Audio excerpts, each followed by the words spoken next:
Üks Jumal ja elu eesmärk. Kujutage ette rida raskeid kive, mis toetuvad üksteise vastu. Kui iga kivi toetub enda taga olevale kivile ja see omakorda järgmisele, kukuvad kõik kivid ümber. Et need kõik püsti seisaksid, peab rivi lõpus olema midagi, mis ei toetu millelegi muule. Midagi piisavalt võimast, et kõike üleval hoida. Midagi, mis seisab ise ega sõltu millestki muust. Kõik universumis on nagu need kivid. Nii nagu iga kivi toetub püsti seismiseks teistele kividele, vajab kõik universumis eksisteerimiseks paljusid muid asju. Te sõltute õhust, veest ja toidust. Toit sõltub maast, vihmast ja päikesest. Päike sõltub füüsikaseadustest. Kuhu iganes te vaatate, sõltub üks asi mitmest teisest asjast. Teadus kirjeldab neid seoseid väga hästi. See ütleb meile, kuidas üks asi sõltub teisest. Kuid see ei seleta, miks kogu see kivirivi üldse püsti seisab.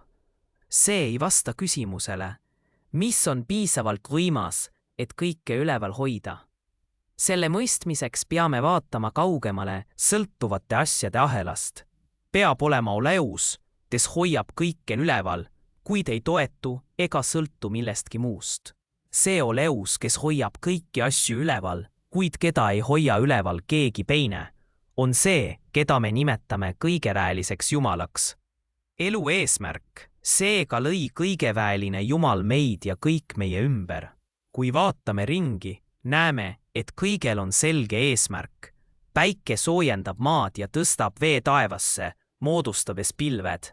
Tuul liigutab pilvi, vihm pilvedest paneb taimed kasvama. Taimed ja loomad pakuvad inimestele toitu. Mitte miski universumis ei tundu juhuslik ega eesmärgitu. Kui isegi elututel asjadel on eesmärk, tekib loogiline küsimus.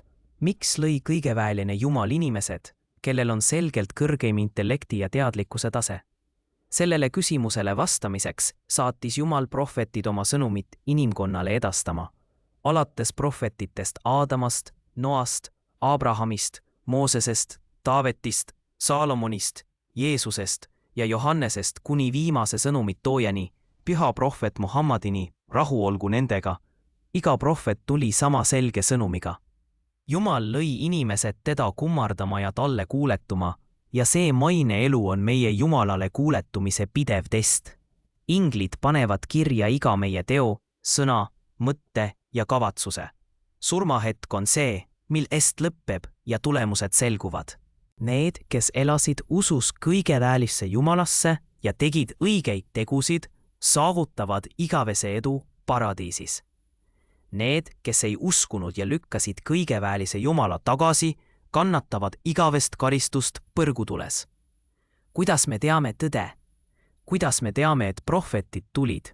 Nad jätsid endast maha jumalikud raamatud, mille nad said Jumalalt. Kõik jumalikud raamatud moonutati aja jooksul, välja arvatud püha Kuraan, mis on säilinud täiuslikult tänase päevani. Üle 1400 aasta hiljem. Kuid kuidas me teame, et Kuraan on tõesti kõigeväeliselt Jumalalt? Mõelgem Jumala vajalikele omadustele. Ta peab olema ilma alguse ja lõputa. Kui ta hakkaks eksisteerima, sõltuks ta millestki, mis paneks ta eksisteerima. Seega ei saa ta olla see oleus, kes ei sõltu millestki muust. Kui ta lakkaks eksisteerimast, siis ei saa ta olla see oleus, kellest kõik sõltub, sest tema lõpp tähendaks, et ka kõik muu lakkaks olemast. Seega pole Jumalal algust ega lõppu. Ta peab olema üks. Kui oleks kaks loojat, piiraks ühe tahe teise võimu ja piiratud oleus ei saa olla Jumal. Näiteks, kui üks looja tahaks, et päike tõuseks ja teine tahaks, et see loojuks, saaks õnnestuda vaid üks. See, kes ebaõnnestub, on võimetu ja võimetu olend ei saa olla Jumal, kellest kõik sõltub ja lõpuks ta ei saa sarnaneda oma loominguga mitte mingil viisil. Kui ta sarnaneks, oleks ta sõltuv täpselt nagu nemad ja ta ei saaks olla see oleus, kellest kõik sõltuvad. Nüüd küsige endalt kõigist jumalatest, keda inimesed kummardavad, milline sobib nende loogiliste kriteeriumidega. See on Jumal, kes saatis püha Qurani. Peatükis 112 ütleb Allah. Ütle, tema on Allah üks. Allah on sõltumatu. Ta ei ole sigitanud ega ole sündinud ja talle ei ole kedagi võrdset. Üks Jumal ei vaja midagi. Kõik vajavad teda. Igavene, ei poega, ei isa. Täiesti erinev loomingust. Ei partnerit, ei võrdset. Quraan kirjeldab Jumalat täpselt nii, nagu loogika nõuab. See ei ole kokkusattumus. See on tõestus, et püha Quraan on tõesti universumi looja. Kõigeväelise Allahi poolt saadetud raamat, kutse.